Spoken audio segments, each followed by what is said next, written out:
Nation 24 पर आज बात करेंगे कैराना लोकसभा की। और कैराना लोकसभा में हमने आपको कुछ दिन पहले दिखाई थी जाट समाज की क्या राय है और जाट समाज लोकसभा चुनाव में क्या गठबंधन के साथ है, या जो कहा जा रहा है कि कहीं ना कहीं जो फायदा इस बार एनडीए अलायंस को मिल सकता है, उस चीजों को लेकर हमने बातचीत की थी। किसान आंदोलन में जाट समाज को भी बार बार ये कहा जा रहा था कि जाट समाज बीजेपी से नाराज है और हो सकता है जैन के गठबंधन के बावजूद भी जाट समाज बीजेपी को नुकसान करने के लिए इंडिया अलायंस के साथ जा सकता है। इसको लेकर हमने कई गांवों से आपको जाट समाज की राय दिखाई थी। आज हम सिख समाज के लोगों से उनकी राय जानने के लिए पहुंचे हुए हैं गंगो विधानसभा के गुरु नानकपुरा में, लखनौती के नजदीक गुरु नानकपुरा में ये सिख समाज का यहाँ डेरा है, निवास है। यहाँ हम बैठे हुए हैं और कुछ लोगों से अभी बातचीत करेंगे। आप मेरे साथ देख सकते हैं सिख समाज के वरिष्ठ लोग मेरे साथ जुड़ चुके हैं, इनसे बातचीत करेंगे।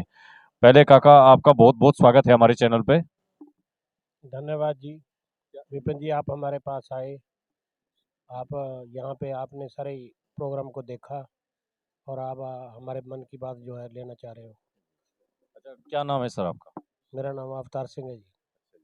अच्छा, आप तो काका जो है बहुत अच्छी तरह से हम देख रहे थे, अभी कार्यक्रम में आप बोल भी रहे थे और बेबाक तरीके से अपनी बातें रख रहे थे, तो इसलिए हमने सोचा कि क्यों ना आपसे भी कुछ बात की जाए।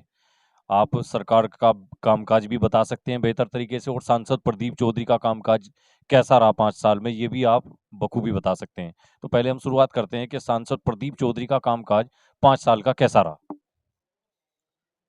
लगभग 50 साल से हम इस धरती पे रह रहे हैं।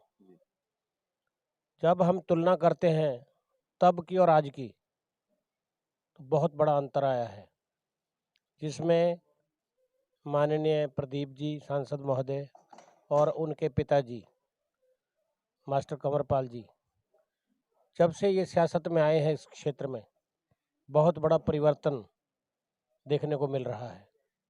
उन्हें भी विकास पुरुष की उपाधि दी गई थी इस क्षेत्र के लोगों द्वारा। हमने भी प्रशस्ति पत्र दिए उनको।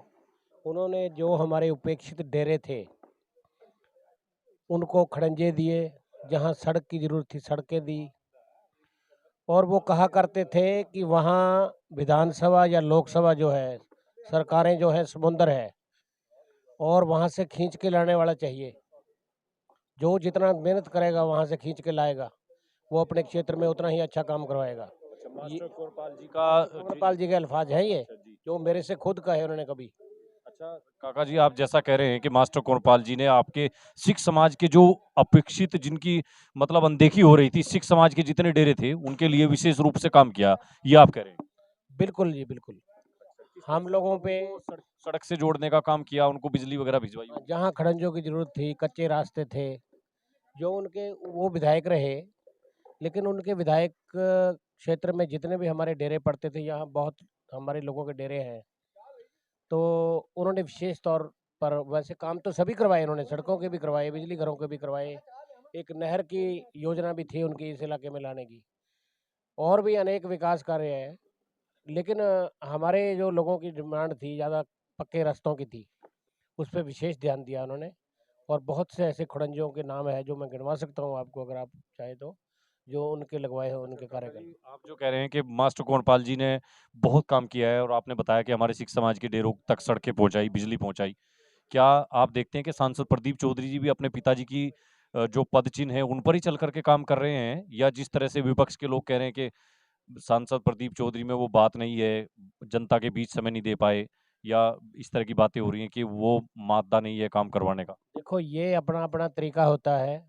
एक आदमी अच्छे स्वभाव से, मृदु स्वभाव से काम करवाता है और एक आकड़ से या कड़वा बोल के करवाता है। इस क्षेत्र में क्या, इस ज़िले में अब तो शामली में भी ये एंटर हो गए हैं किराना की वजह से। इनका जो स्वभाव है, मृदु स्वभाव, वो अच्छी तरह परिचित है लोगों से। और लोग जो है, हमने देखा है ब्यूरोक्रेसी जो अफ़सर लोग हैं, वो भी इससे कायल हैं। इनकी इस मृदु स्वभाव की, अच्छे स्वभाव की, जो प्यार से ही काम करवा लेते हैं ये। आपको अभी आपने सारा प्रोग्राम सुना, मतलब इनके टाइम में विकास के कार्यों की एक बहुत बड़ी फहरिस्त है। मैं खुद आपको गिनवा सकता हूँ, अगर गिनने लगूँ तो 15 बिजली घर जो हैं, जब से ये विधायक बने हैं इस क्षेत्र में और एमपी बने हैं, 15 बिजली घर इस क्षेत्र में आए हैं। जहाँ के हमारे सिर्फ 3 बिजली घर हुआ करते थे, 15 और आ गए। आज ना कहीं ओवरलोडिंग की समस्या है, ना कहीं तारें टूटने की है, क्षमता बढ़ा दी गई, इस पे विशेष ध्यान दिया गया।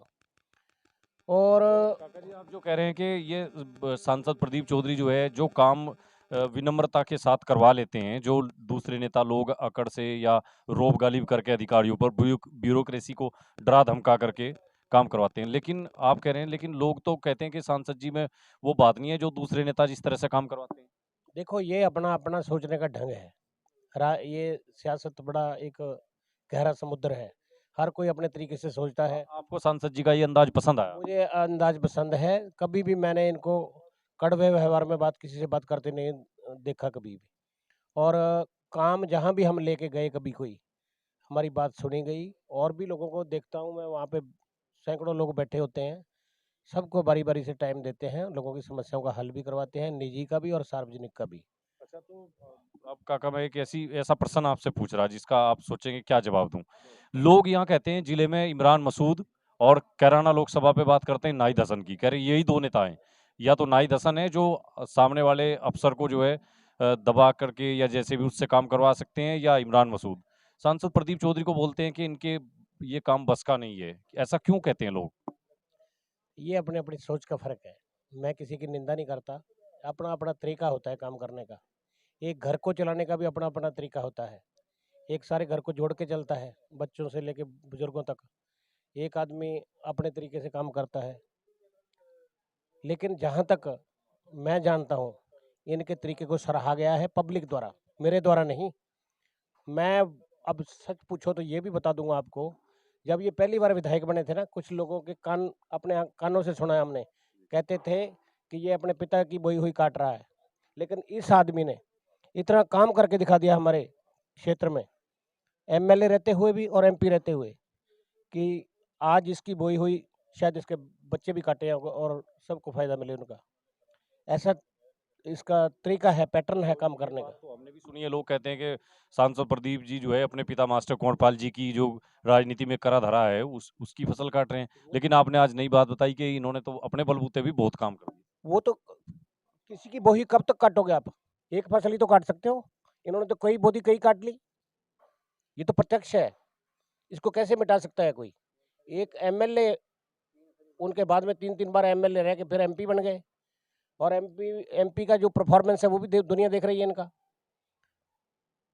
आपके यहाँ लखनौती का जो पुल है जो करनाल से जोड़ता है, बहुत लंबे समय से बसपा के टाइम में इसको लेकर बड़ी चर्चाएं रही, पुल कब चलेगा, काम बीच में बंद हो गया था। तो इस पुल का जो है शुरू करवाने का अभी एमपी साहब बोल रहे थे कि हमने इसको प्रयास करके चालू करवाया। आप मानते हैं इन्होंने चालू करवाया, लेकिन बसपा सरकार में इसकी घोषणा हुई थी। देखो, मैं ये नहीं कहूँगा कि और दूसरी किसी पार्टी में काम करने वाले नहीं हुए हैं। माननीय महिपाल जी इस क्षेत्र के विधायक रहे हैं। जब हम कभी आज से 40 साल पिछली बात कर रहा हूँ मैं, तब से इस क्षेत्र में पुल की बात चल रही थी। फिर हम लोगों का भी पंजाब में रिश्तेदारियां हैं, दिल्ली आना जाना लगा रहता है एयरपोर्ट पे, हरियाणा में, तो हम भी लगातार मांग रहे थे, लेकिन ये पुल बड़ा मुश्किल था। ये पुल महिपाल जी के टाइम पे, बेधड़क कर रहा हूँ मैं, ये उन्होंने मंजूर करवाया था। 2 साल की परियोजना थी, 10 में शुरू हुआ था, 12 में कंप्लीट होना था। लेकिन ऐसा हुआ, भाग्य की विडंबना, कि वो ठेकेदार छोड़ के भाग गया। ऑब्जेक्शन लगे इसमें, इंटरस्टेट कनेक्टिविटी थी ये। उन अड़चनों को प्रदीप जी ने लगातार, जब ये विधायक थे, बात होती रहती थी हमारी, उन अड़चनों को दूर करवाया। फाइनेंस का 3-3 बार बजट बढ़वाना पड़ा इनको, तब जाके ये कंप्लीट हुआ। और फिर उसके बाद में ये जो सड़क है, बहुत दुर्दशा सी, लखनौती तक आने में 25-25 मिनट लगते थे, जो आज 5 ही मिनट लगते हैं। इतनी शानदार सड़क अभी निर्मित हुई है, लगभग 1.5-2 साल पहले। अब पुड़ियों पे काम चल रहा है। अच्छा काका जी, आप जो बता रहे हैं कि पुल इनकी बदौलत हुआ, सड़क बन गई, लखनौती तक 5 मिनट लग रहे हैं, गंगो जाना आसान हो गया, दिल्ली एयरपोर्ट जाना आसान हो गया।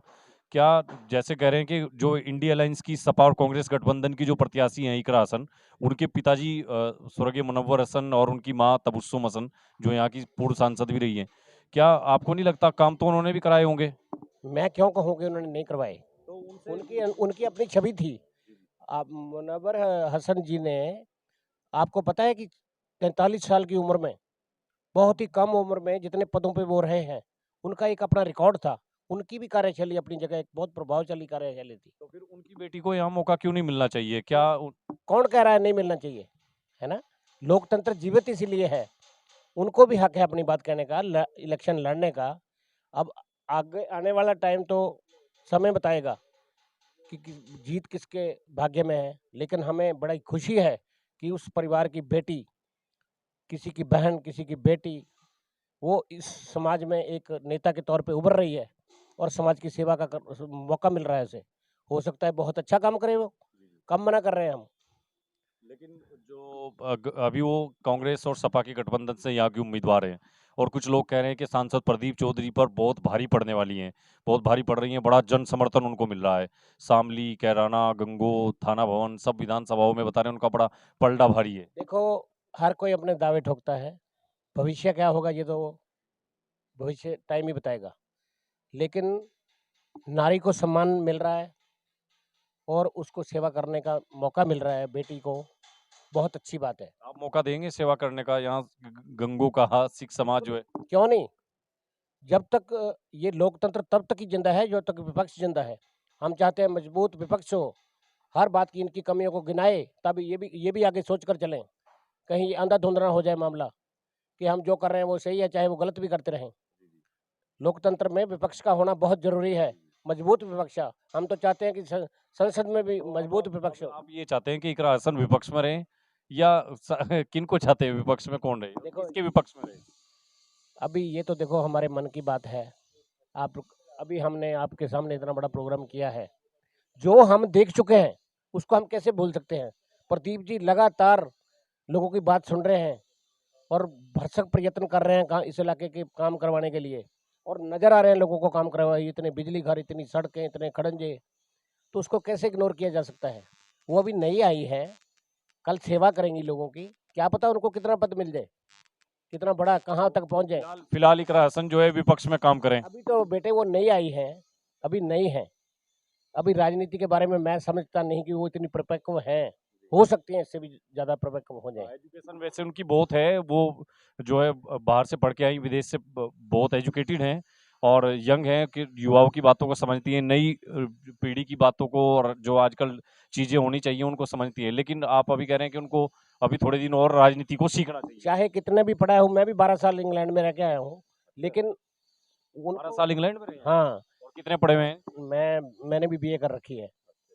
इंग्लैंड में क्या करते थे पहले आप? इंग्लैंड में वहाँ काम ही करने जाते हैं सब, पैसा कमाने के लिए जाते हैं, मैं भी गया था। तो काफी पैसा कमा कर आए हैं। काका देखिए इनकी कोठी देखिए आप, और इनोवा गाड़ी पीछे खड़ी है, और अभी यहाँ पूरा जो वीआईपी इन्होंने इंतजाम किए हुए थे, किनले के पानी की बोतलें वगैरह सब।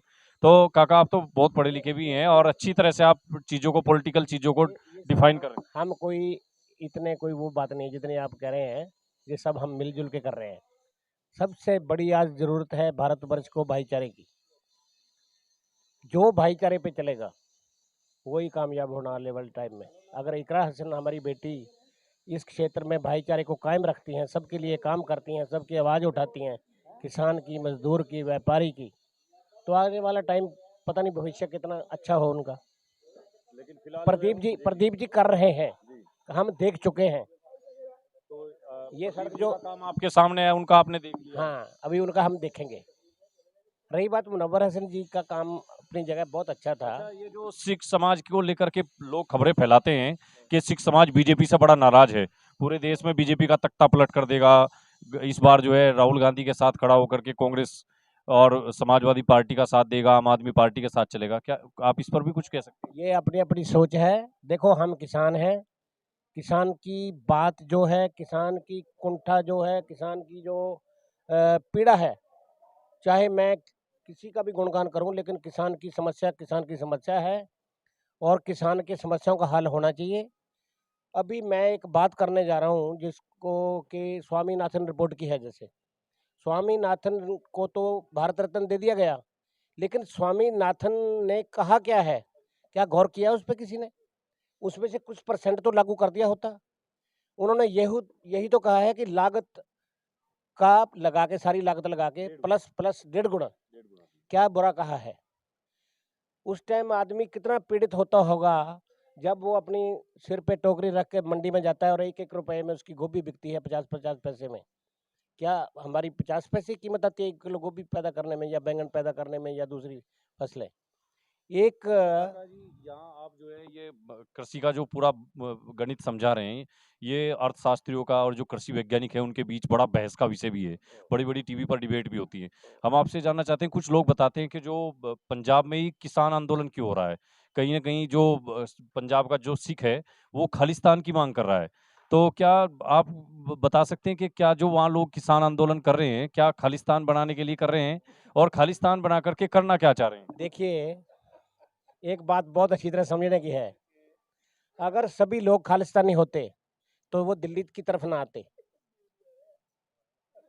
दिल्ली की तरफ ना आते।